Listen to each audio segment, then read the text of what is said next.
Good morning students. हमने class 11th के अंदर fundamental unit, derived unit, fundamental physical quantity, derived physical quantity, इनके definitions, इनके बारे में स्टडी कर लिया था।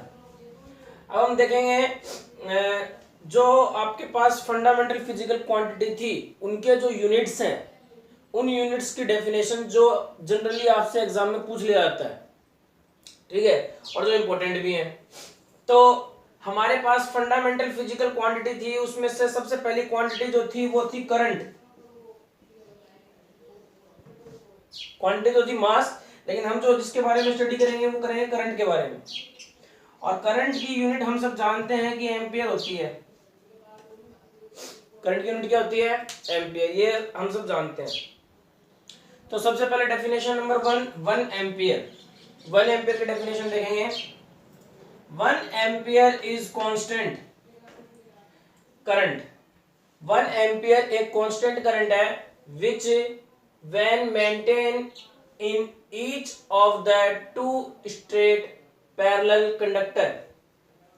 1 ampere is constant current which when maintained in each of the two straight parallel conductor of infinite length and negligible cross section had 1 meter apart in vacuum shall produce a force per unit length of 2 into 10 to the power minus 7 Newton per watt between them। देखो हमारे पास में ये 1 ampere definition है। पहले definition उतार लो। Definition काफी standard definition है ये। यहाँ न्यूटन पर मीटर आएगा, न्यूटन पर वाट, न्यूटन पर मीटर आएगा, ठीक है। अब देखेंगे 1 ampere is constant current. 1 ampere आपके पास में एक वो कांस्टेंट करंट है जो मेंटेन करता है in each of two straight parallel conductor. दो स्ट्रेट हम पैरेलल कंडक्टर लेते हैं। मैं जैसे जैसे आपको बता रहा हूं वैसे वैसे समझ लेना, डेफिनेशन अभी के अभी याद हो जाएगी। हमने दो स्ट्रेट पैरेलल कंडक्टर ले लिया, दो क्या ले लिया? स्ट्रेट पैरेलल कंडक्टर, जिसकी लेंथ क्या है? इनफाइनाइट है। हमने when we take a two straight parallel conductor which length is infinite, जिसकी लेंथ क्या हमारे पास में इनफाइनाइट लेंथ है और क्रॉस सेक्शन एरिया इसका नेग्लिजिबल है। तो आपके पास में जो न्यू वर्ड आ रहा है वो आ रहा है क्रॉस सेक्शन। क्रॉस सेक्शन जो है इसका वो नेग्लिजिबल। क्रॉस सेक्शन नेग्लिजिबल कैसे? जैसे कि ये वायर है एक और ये वायर है दूसरा, दो वायर है, दोनों इनफाइनाइट लेंथ के हैं, बट क्रॉस सेक्शन मतलब कि ये आप जब इसको कट करोगे तो ये वाला पार्ट ये नेग्लिजिबल है, ठीक है। तो cross section had length and negligible, cross section had 1 metre. और ये कितने डिस्टेंस पे रखे हुए हमारे पास में? 1 मीटर की डिस्टेंस। इनके बीच की डिस्टेंस कितनी है? 1 मीटर, ठीक है। अपार्ट इन वैक्यूम, किस में रखे हुए हैं? ये वैक्यूम में रखे हुए हैं। shall produce a force per unit length of 2 into 10 to the power minus 7 Newton per minute between them। यानी कि ये ऐसे कह रहा है कि पर यूनिट लेंथ, इनके बीच की डिस्टेंस 1 मीटर हो गई। अब इनफाइनाइट लेंथ का कोई कंडक्टर है, ध्यान समझो, ये दो कंडक्टर हैं इनफाइनाइट लेंथ के, ठीक है। और इन दोनों के बीच में जो ये दोनों, इन दोनों के बीच में डिस्टेंस कितनी है? 1 मीटर। वैक्यूम है तो per metre, per unit length, per unit length, per unit length में, पर यूनिट लेंथ पर इनके बीच में, इन दोनों वायर्स के बीच में जो फोर्स लग रहा है वो कितना लग रहा है? 2 into 10 to the power minus 7 Newton. दोबारा से दो इनफाइनाइट कंडक्टर ले लिए हमने, इनकी लेंथ इनफाइनाइट है, इसमें करंट फ्लो हो रहा है। अब जो करंट फ्लो हो रहा है, इन दोनों पैरेलल वायर्स को हमने कितनी डिस्टेंस पे रख दिया? 1 मीटर की डिस्टेंस पे रख दिया। तो पर यूनिट लेंथ पर इन दोनों कंडक्टर के बीच में कितना फोर्स लग रहा है? 2 into 10 to the power minus 7 force लग रहा है, माइनस 7 न्यूटन पर मीटर का फोर्स लग रहा है। ये आपके पास में क्या हो जाएगा? 1 एम्पियर हो जाएगा। तो 1 एम्पियर बहुत ही सिंपल है। 1 ampere is a constant current which when maintain in each of the two straight parallel conductor of infinite length and negligible cross section held 1 meter apart in vacuum cell produce a force per unit length of 2 into 10 to the power minus, यानी कि एक metre की length पर, अब 1 metre per unit length जो है आपके पास में, देखो पर यूनिट का मतलब कि 1 मीटर भी हो सकता है, 1 सेंटीमीटर भी हो सकता है, 1 मिलीमीटर भी हो सकता है, बट होना चाहिए कितना, एक। कितना होना चाहिए, एक। जहां पर वर्ड आ गया ना पर यूनिट लेंथ, तो यूनिट लेंथ है ना अपने पास में, तो यूनिट लेंथ मतलब 1 और पर यूनिट लेंथ की 1 अपॉन में है ये, ठीक है। तो देखो न्यूटन पर मीटर, न्यूटन है पर मीटर, तो मीटर है 1 मीटर अपने पास में, ठीक है। तो फोर्स जो है वो पर यूनिट लेंथ पर लग रहा है कितना, 2 into 10। भाई न्यूटन क्या होता है, फोर्स, और पर मीटर, ठीक है, पर यूनिट लेंथ। तो फोर्स जो है वो अप्लाइड हो रहा है पर यूनिट लेंथ पर, कितना, 2 into 10 to the power minus 7। Force को हम न्यूटन से लिखते हैं, फोर्स की जो फिजिकल क्वांटिटी यूनिट होती है वो क्या होती है, न्यूटन। तो इसको हम क्या बोलेंगे, 1 एम्पियर। ओके, तो 1 एम्पियर की डेफिनेशन काफी इजी है। दोबारा बताता हूँ, दो पैरेलल कंडक्टर हैं, इनफाइनाइट लेंथ के हैं, इन दोनों के बीच में डिस्टेंस जो है वो हमारे पास में कितनी है, इन दोनों के बीच में डिस्टेंस हमने कितना ले लिया है, 1 मीटर का डिस्टेंस ले लिया है। और इस ये जो दोनों इनफाइनाइट लेंथ की कंडक्टर, इनमें जब करंट फ्लो होता है तो पर यूनिट लेंथ पर जो फोर्स है इन दोनों वायर के बीच में कितना होता है, 2 into 10 to the power minus 7 Newton पर मीटर का लगता है। तो इसको हम क्या कहते हैं, 1 एम्पियर कहते हैं, ठीक है। अब हमारे पास में अगला जो डेफिनेशन आती है वो आती है किसकी, केल्विन की। देखो बच्चों, हमारे पास में फिजिक्स सेकंड में चैप्टर चलता है थर्मोडायनेमिक्स। केल्विन जो होता है वो यूनिट होती है टेम्परेचर की, किसकी यूनिट होती है, टेम्परेचर की यूनिट होती है। फिजिक्स सेकंड में थर्मोडायनेमिक्स एक चैप्टर चलता है, उस थर्मोडायनेमिक्स चैप्टर के अंदर आपको टेम्परेचर के बारे में ही पता जाता है, टेम्परेचर का नेचर, टेम्परेचर कितने टाइप के होते हैं, ठीक है, उनके फिनोमिना जो है वो सारी, उन सारी चीजों की स्टडी हम उस चैप्टर में करते हैं थर्मोडायनेमिक्स के अंदर।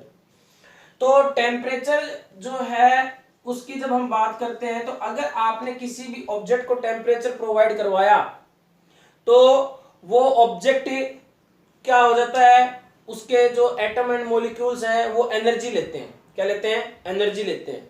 अगर उन एटम और मॉलिक्यूल्स की एनर्जी ज्यादा हो जाती है तो वो एनर्जी रिलीज करते हैं, और अगर ज्यादा नहीं रहती है तो वो मूव करते हैं, इलेक्ट्रॉन्स मूव करते हैं। जैसे देखो ये कोई एटम है, अब इस एटम के अंदर इलेक्ट्रॉन्स है, हमने टेम्परेचर प्रोवाइड करवाया, तो ये आउटर मोस्ट ऑर्बिट का इलेक्ट्रॉन है, इसको टेम्परेचर प्रोवाइड करवाया, इस इलेक्ट्रॉन का टेम्परेचर बहुत ज्यादा हो गया, तो क्या, तो ये इलेक्ट्रॉन इसको मूव कर देगा, पहली चीज। दूसरी चीज कि जब टेम्परेचर हम प्रोवाइड करवाएंगे, ठीक है, और ये इलेक्ट्रॉन तो मूव कर गया, बट ये सेकंड ऑर्बिट का इलेक्ट्रॉन ये मूव नहीं कर रहा, बाहर इजेक्ट नहीं हो रहा, ठीक है, this electron does not exit from this orbit. अब ये इलेक्ट्रॉन क्या करेगा एनर्जी मिलने पर, पहले स्टैटिक कंडीशन में था, पहले कौन सी कंडीशन में था, स्टैटिक कंडीशन में। जैसे इसको एनर्जी मिली, ये क्या होने लग गया, रिवॉल्व होने लग गया, क्या होने लग गया, रिवॉल्व होने लग गया। ये जब इलेक्ट्रॉन्स इजेक्ट होंगे या इलेक्ट्रॉन्स रिवॉल्व होगा, तो हम कह सकते हैं कि ऑब्जेक्ट जो है वो क्या हो चुका है, गर्म हो चुका है, ऑब्जेक्ट हॉट हो चुका है, ठीक है, हॉटनेस आ गया ऑब्जेक्ट के अंदर। तो उस तब हम क्या कहते हैं कि उस ऑब्जेक्ट को टेम्परेचर, वो ऑब्जेक्ट क्या है, टेम्परेचरफाइड है। अब देखो टेम्परेचर आपके पास में जरूरी नहीं है कि कोई ऑब्जेक्ट गर्म है तो उसी को ही आप टेम्परेचर कहोगे कि हाँ भी वो उस पर टेम्परेचर है। टेम्परेचर आपका माइनस में भी होता है, यानी कि टेम्परेचर पॉजिटिव भी होता है और टेम्परेचर नेगेटिव भी होता है, ठीक है। पॉजिटिव टेम्परेचर जो है वो हॉटनेस की तरफ जाएगा, नेगेटिव टेम्परेचर जो है वो कोल्ड की तरफ आएगा। इसके बारे में डिस्क्रिप्शन से हम थर्मोडायनेमिक्स चैप्टर के अंदर पढ़ेंगे, अभी फिलहाल अपना मकसद है केल्विन को समझना।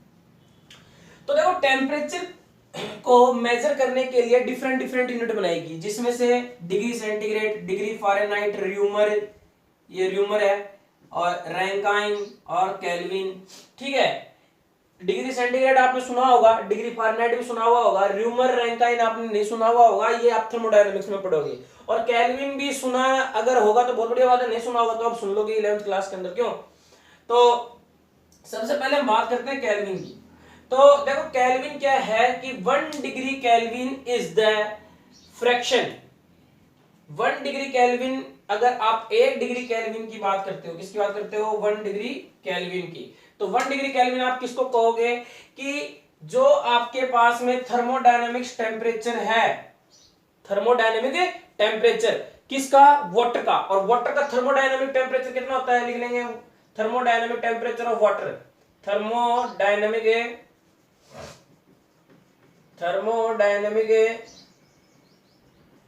Temperature of the triple point of water.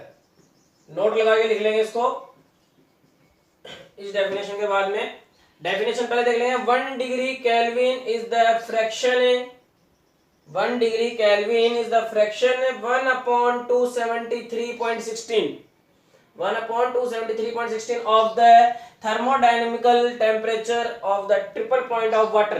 तो thermodynamic temperature of the triple point of water कितना होता है, 0.01 डिग्री सेंटीग्रेड। कितना होता है, 0.01 डिग्री सेंटीग्रेड। इसको हम thermodynamical temperature of triple point of the water कहते हैं। देखो आपके पास में जो थर्मोडायनेमिकल टेम्परेचर है वाटर का, ये वाटर का हो गया, गैस का हो गया, सबके अलग अलग होते हैं, ठीक है, सबके गैस, लिक्विड, वाटर। इसमें क्या होता है थर्मोडायनेमिकल टेम्परेचर के अंदर कि एटम और मॉलिक्यूल्स जो होते हैं वो इक्विलिब्रियम कंडीशन में आ जाते हैं। कौन सी कंडीशन में आते हैं, इक्विलिब्रियम कंडीशन में, ठीक है। ना ज्यादा वो गर्म ना गर्म, आप ये कह सकते हो ना तो गर्म रहते हैं ना ठंडे रहते हैं, ठीक है। तो 0.0 डिग्री सेंटीग्रेड इसका ट्रिपल पॉइंट हो गया। तो इस ट्रिपल पॉइंट ऑफ वाटर, इस टेम्परेचर का, वाटर के, ध्यान समझना, वाटर के इस टेम्परेचर का, ठीक है, 1 degree Kelvin is the fraction 1/273.16 of the, इस टेम्परेचर का इतना फ्रैक्शन, कितना फ्रैक्शन, 1/273.16, यानी कि वाटर के ट्रिपल पॉइंट ऑफ टेम्परेचर का 1/273.16 डिग्री 16 फ्रैक्शन जो है वो क्या होता है, 1 डिग्री केल्विन। इसका मतलब क्या आ जाएगा, 0.01/273.16 ये आ जाएगा, ठीक है। तो आपके पास में क्या हो गया, पॉइंट से पॉइंट है कैंसिल आउट हो गया, क्या बच गया, 1/273.16, ठीक है। तो ये आपके पास में क्या आ जाएगा, 1 डिग्री केल्विन, ओके। तो जनरली हम क्या नाम है 1/273 डिग्री यूज लेते हैं सेंटीग्रेड को केल्विन में चेंज करने के लिए, केल्विन को सेंटीग्रेड में चेंज करने के लिए, ध्यान रखना, ठीक है। अब आपके पास में ये डेफिनेशन 1 डिग्री केल्विन की होगी। दोबारा से बता रहा हूं, 1 डिग्री केल्विन क्या होता है कि वाटर का triple point of temperature 0.01 degree centigrade होता है। वाटर का ट्रिपल पॉइंट टेम्परेचर कितना होता है, 0.01 डिग्री सेंटीग्रेड, और उसका हमने फ्रैक्शन कर दिया 1/273.16, तो इतना फ्रैक्शन 1 डिग्री केल्विन होता है, ठीक है। और हम टेम्परेचर को डिफरेंट क्वांटिटी के अंदर मेजर कर सकते हैं। इसमें डिग्री सेंटीग्रेड हो गया, डिग्री फारेनहाइट हो गया, र्यूमर हो गया, रैंकाइन हो गया, केल्विन हो गया। इसके बारे में हम डिस्क्रिप्शन से पढ़ेंगे थर्मोडायनेमिक्स चैप्टर के अंदर, ठीक है। कोई भी एटम जो है, कोई भी ऑब्जेक्ट जो है वो गर्म कैसे होता है बताया था कि when we apply temperature on any object then outer most of electron eject from this orbit. कोई भी टेम्परेचर जब आप किसी एटम पर या मॉलिक्यूल पर या ऑब्जेक्ट पर अप्लाइड करते हो तो आउटर मोस्ट के इलेक्ट्रॉन जो है वो एनर्जी लेते हैं, और एनर्जी उसकी मैक्सिमम एनर्जी, जब वो इलेक्ट्रॉन की एनर्जी मैक्सिमम हो जाती है तो वो इलेक्ट्रॉन क्या करता है, अपने ऑर्बिट को छोड़ करके बाहर निकल जाता है या उस ऑर्बिट के अंदर रिवॉल्व करता है, जिसके कारण क्या होता है, फ्रिक्शन होता है। और फ्रिक्शन के वजह से क्या होता है, एटम गर्म होता है, मॉलिक्यूल गर्म होता है, ऑब्जेक्ट गर्म हो जाता है, ठीक है। तो ये चीज थी केल्विन के बारे में। इसके बारे में ज्यादा डिस्क्रिप्शन आपको फिजिक्स सेकंड क्लास 11th में मिलेगा थर्मोडायनामिकल चैप्टर के अंदर। इसके बाद में हम बात करते हैं द कैंडेला। देखो कैंडेला एक साइंटिस्ट थे हमारे पास, कौन थे, साइंटिस्ट। ठीक है, ये किसकी यूनिट होती है? Luminous intensity. किसकी होती है? Luminous intensity. अब सबसे पहले तो इसके अंदर इंटेंसिटी क्या होती है, देखो इंटेंसिटी क्या होती है, ध्यान समझना। ये कोई ऑब्जेक्ट है, ठीक है, और ये अपने पास सन है। अब when sun ray incident on an object, जब कोई सन रे किसी ऑब्जेक्ट के ऊपर इंसिडेंट होता है तो हम इस ऑब्जेक्ट के यूनिट एरिया की बात करते हैं। किसकी बात करते हैं? यूनिट एरिया की। अब इस यूनिट एरिया पे लाइट इंसिडेंट हो रही है, ठीक है, तो जब ये लाइट किस फॉर्म में इंसिडेंट होती है? फोटोन के फॉर्म में इंसिडेंट होती है। कौन से फॉर्म में इंसिडेंट होती है? फोटोन के फॉर्म में। ध्यान में रखना, सनलाइट जो होती है वो किसी भी मेटल सरफेस पर इंसिडेंट होता है, कौन से फॉर्म में? फोटोन के फॉर्म में। और इसको हम किससे लिखते हैं? न्यू से लिखते हैं। किससे लिखते हैं? न्यू से। ठीक है, अब जैसे ही इस यूनिट एरिया पर ये फोटोन इंसिडेंट होगा तो क्या होगा कि इस यूनिट एरिया के इलेक्ट्रॉन्स निकल के बाहर आएंगे। अभी बताया क्योंकि टेम्परेचर जैसे प्रोवाइड हुआ तो इलेक्ट्रॉन्स क्या हुए? बाहर निकल गए हैं। ठीक है, बाहर निकलने में क्या प्रोसेस होती है, कितना वो वर्क फंक्शन क्या होता है, ठीक है, क्या नाम, ये सारी चीजें अपन बाद में पढ़ेंगे, ये अभी इतना डीप में जाने की जरूरत नहीं है। तो जैसे ही फोटोन इंसिडेंट होगा यूनिट सरफेस एरिया के ऊपर तो electrons of the unit area eject from this area. Electron जो है वो क्या होगा? आपके पास में इजेक्ट हो जाएगा। किससे? इस यूनिट एरिया से। ओके, अब हमने देख लिया, एक बार मैं आपको कंसीडर करवा रहा हूं कि मान लो आप कि जो नंबर ऑफ फोटॉन्स हैं वो 3 नंबर ऑफ फोटोन इस पर इंसिडेंट हो रहे हैं। ठीक है, वहीं दूसरी साइड सन लाइट जो है किसी यूनिट सरफेस एरिया पे इंसिडेंट हो रही है और इस बार नंबर ऑफ फोटॉन्स कितने इंसिडेंट हो रहे हैं? मान लो नंबर ऑफ फोटॉन हो रहे हैं 6 incident. 6 number of photon incident हो रहे हैं। तो यहां से कितना इलेक्ट्रॉन निकला? 1। यहां से कितना निकलेगा? More than 1। मोर देन 1 निकलेगा। सिंपल सी बात है। क्यों? क्योंकि यहां पर सनलाइट कम इंसिडेंट हो रही है, यहां पे ज्यादा हो रही है। यहां पे कम हो रही है तो इलेक्ट्रॉन जो है वो कम एनर्जी लेगा या कम इलेक्ट्रॉन एनर्जी लेंगे और यहां पर ज्यादा इलेक्ट्रॉन एनर्जी लेंगे। ठीक है, तो कहने का मतलब ये है कि अगर यहां 1 है तो यहां कितने इलेक्ट्रॉन निकल रहे हैं? 2। कितने निकल रहे हैं? 2। तो ये इसलिए पॉसिबल है क्यों? क्योंकि नंबर ऑफ फोटॉन्स हमने बढ़ा दिया, पहला रीजन। दूसरा रीजन, या फिर आप क्या कर सकते हो? एरिया को कम कर दो। एरिया को कम कर दो। दोनों ही कंडीशन के अंदर आप क्या कर रहे हो? इंटेंसिटी को मैक्सिमम कर रहे हो। इंटेंसिटी क्या कर रहे हो? मैक्सिमम। तो द कैंडेला जो है वो ल्यूमिनस इंटेंसिटी, ल्यूमिनस जो होता है वो हमारे पास में होता है चमक, यानी चमकना, जैसे ट्यूबलाइट जो है। ठीक है, तो एक ल्यूमिनस ट्यूबलाइट आती है ना, आपने ऐड भी सुना होगा। तो ऐसे ल्यूमिनस जो है वो हमारे पास में ट्यूबलाइट से लिया गया है, यानी कि उस लाइट की इंटेंसिटी। ठीक है, तो उसको कैंडेला ने डिस्कवर किया था, देन इसको हमने कैंडेला कह दिया। 1 candela is the luminous intensity. ये एक ल्यूमिनस इंटेंसिटी है in a direction of a source that emits monochromatic radiation। देखो ध्यान समझना, मोनोक्रोमेटिक रेडिएशन। मोनोक्रोमेटिक रेडिएशन क्या होता है?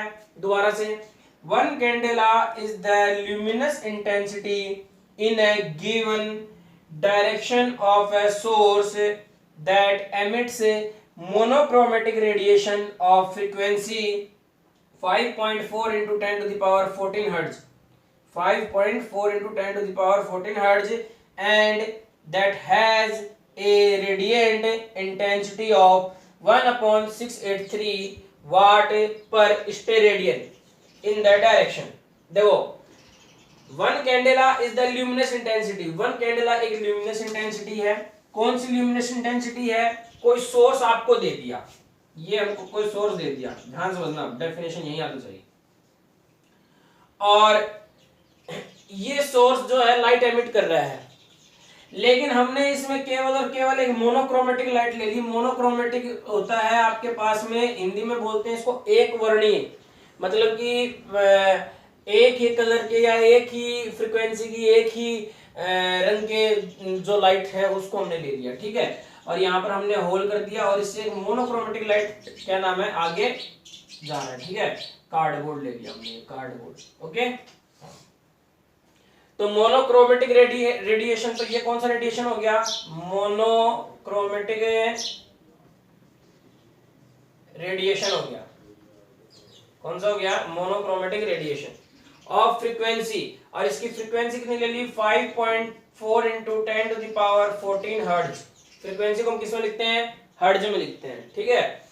तो ये फ्रीक्वेंसी ले ली हमने, एक सोर्स लिया, उस सोर्स से लाइट एमिट हुई और इस लाइट में से हमने केवल मोनोक्रोमेटिक लाइट ली। कौन सी लाइट ली, मोनोक्रोमेटिक रेडिएशन, ठीक है, जिसकी फ्रीक्वेंसी कितनी है 5.4 × 10⁻14 hertz and that has a radiant intensity. और इसकी जो इंटेंसिटी है वो कितनी है आपके पास में 1/683 वाट पर स्टेरेडियन इन द डायरेक्शन। यानी कि ये किसी भी सरफेस के ऊपर जब इंसिडेंट होगा, किसी भी सरफेस के ऊपर इंसिडेंट होगा तो इसकी जो इंटेंसिटी है वो 1/683 वाट। वाट यानी कि वाट पावर की यूनिट होती है वाट पर स्टेरेडियन। स्टेरेडियन हमने इसलिए यूज लिया क्योंकि हम यहाँ पर कोई सरफेस लेंगे, यूनिट सरफेस लेंगे, वो यूनिट सरफेस आपके पास में इस पूरे एरिया से सेंटर पे एक एंगल क्रिएट करेगा, ठीक है। और ये एंगल एक सॉलिड एंगल के अंदर काउंट होगा, ठीक है। और सॉलिड एंगल का जो हमारे पास में यूनिट होता है वो स्टेरेडियन होता है। आगे जब इसकी डेफिनेशन आएगी तब इसके बारे में डीपली बता दिया जाएगा, ठीक है। तो ये जो लाइट इंसिडेंट हो रही है, monochromatic intensity, monochromatic radiation light, when monochromatic radiant light incident on a unit surface of area, incident of unit surface of area.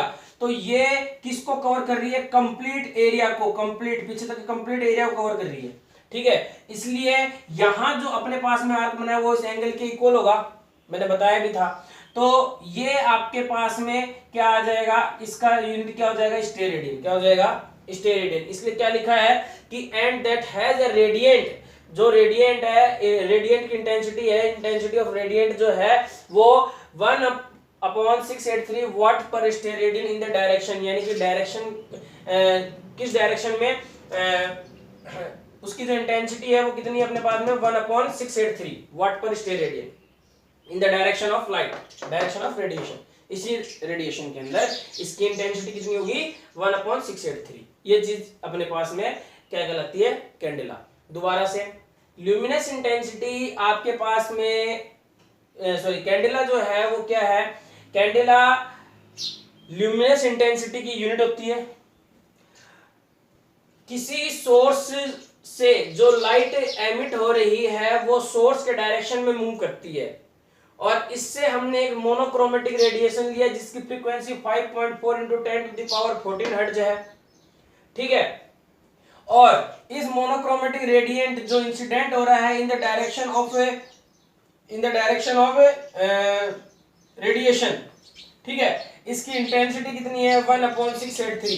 तो ये आपको सिंपल सी बात याद ही करना पड़ेगा, इसका कोई उपाय नहीं है। 1/683 की यहाँ पे इसका कोई आप कैलकुलेशन करोगे वो कभी काम आएगी नहीं आपके। ये ध्यान में जरूर रखना है कि 1/683 इसकी इंटेंसिटी होती है और ये इसकी फ्रीक्वेंसी होती है कि इतनी फ्रीक्वेंसी की 5.4 × 10⁻14 फ्रीक्वेंसी का कोई मोनोक्रोमेटिक रेडिएशन इंसिडेंट होगा जब किसी सरफेस के ऊपर, तो आपके पास में क्या आ जाएगा, उसका जो रेडिएंट इंटेंसिटी है वो 1/683 आ जाएगी, ठीक है। ये चीज ध्यान में रखना। तो ये कैंडेला की डेफिनेशन हो गई। अब इसके बाद में हम बात करते हैं मोल की। इसकी बात करते हैं मोल की।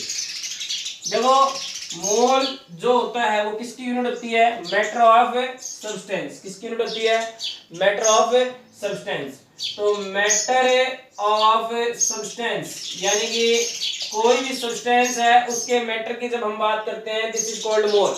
तो ध्यान समझेंगे, 1 mole is the amount of substance. 1 मोल एक आपके पास में क्या है, किसी भी सब्सटेंस का वो अमाउंट है which contain as many elementary entities, which contain as many elementary entities, ENTITIES entities, as there are atom in 0.012 kg of pure carbon 12। Simple सी बात है, कार्बन 12, कार्बन कितने नंबर पे आता है 12, तो हम इसका एक आइसोटोप ले लेंगे कार्बन 12।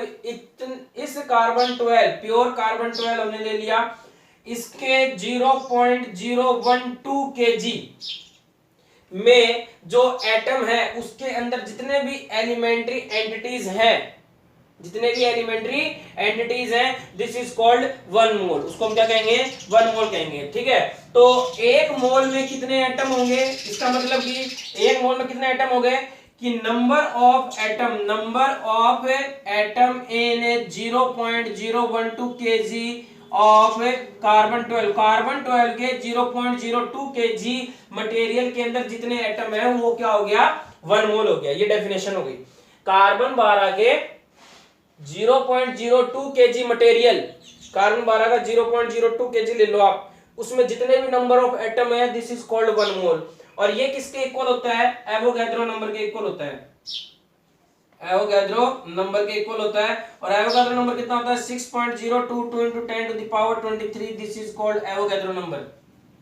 ये एवोगैड्रो नंबर होता है आपके पास में, और ये याद रखना आपको जरूरी है एवोगैड्रो नंबर क्या होता है। तो ये हमारे पास में द मोल की डेफिनेशन हो गई है। दोबारा से, the mole is the amount of substance, the mole is the amount of substance which contain as many elementary entities as there are atom in 0.012 kg of pure carbon 12। ठीक है, carbon 12 का 0.02 kg material के अंदर number of atom जो है वो 1 मोल होता है। और 1 मोल जो होता है वो आपके पास में जो क्या नाम है, ये सॉरी 1 मोल जो है वो कार्बन 12 के 0.02 kg एटम के अंदर नंबर kg में जो एटम होते हैं उसके इक्वल होता है। और ये किसके इक्वल होता है, एवोगैड्रो नंबर के इक्वल होता है। और एवोगैड्रो नंबर कितना होता है 6.022 into 10 to the power 23, यानी 1 मोल में नंबर ऑफ एटम इतने मिलेंगे आपको। ठीक है, ये आपके पास में 1 मोल की डेफिनेशन। 1 एम्पियर हो गया, 1 कैंडेला हो गया, 1 मोल हो गया, और 1 डिग्री केल्विन हो गया। ठीक है, चारों की चारों डेफिनेशन इंपॉर्टेंट है, इसीलिए 4 डेफिनेशन करवाई। मीटर किलोग्राम सेकंड की कोई पूछता नहीं है, ठीक है, इसलिए उसकी नहीं करवाई है, लेकिन ये चारों डेफिनेशन आप करनी है और याद भी करनी है। ठीक है, इसके बाद में जो सप्लीमेंट्री यूनिट्स हैं उसके बारे में हम पढ़ेंगे। नेक्स्ट सप्लीमेंट्री यूनिट में रेडियन हो गया, स्टेरेडियन हो गया, काफी अच्छे हैं ये दोनों भी, इसके बारे में पूछा जाता है। फिर हम कन्वर्जन पढ़ेंगे, डिग्री को रेडियन में, रेडियन को डिग्री में कैसे कन्वर्ट करते हैं, इसके बारे में पढ़ेंगे।